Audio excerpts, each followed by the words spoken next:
The Trump administration reiterated its goal to reduce the trade deficit with its Nafta partners and revised negotiating objectives, while adding in proposals it made during talks that were opposed by Canada and Mexico.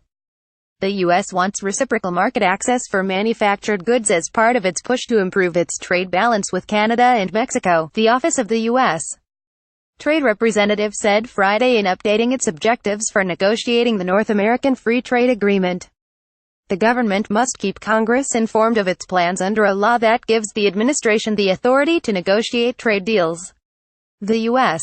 had a $63 billion trade deficit in goods and services with Mexico last year, and a $7.7 billion surplus with Canada, according to U.S.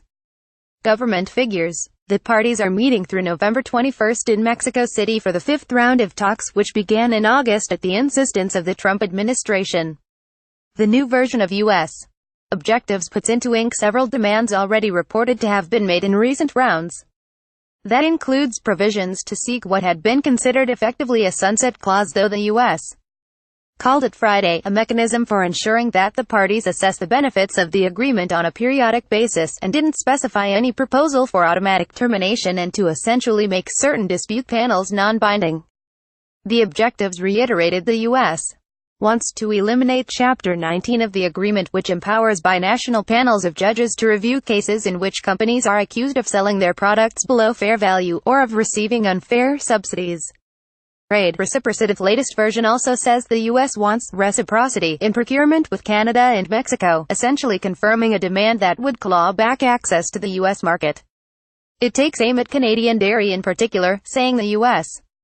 wants to kill Canada's tariffs on poultry, dairy and eggs, a measure that would effectively dismantle Canada's system of supply management that would be fiercely opposed by the government. It calls for the U.S.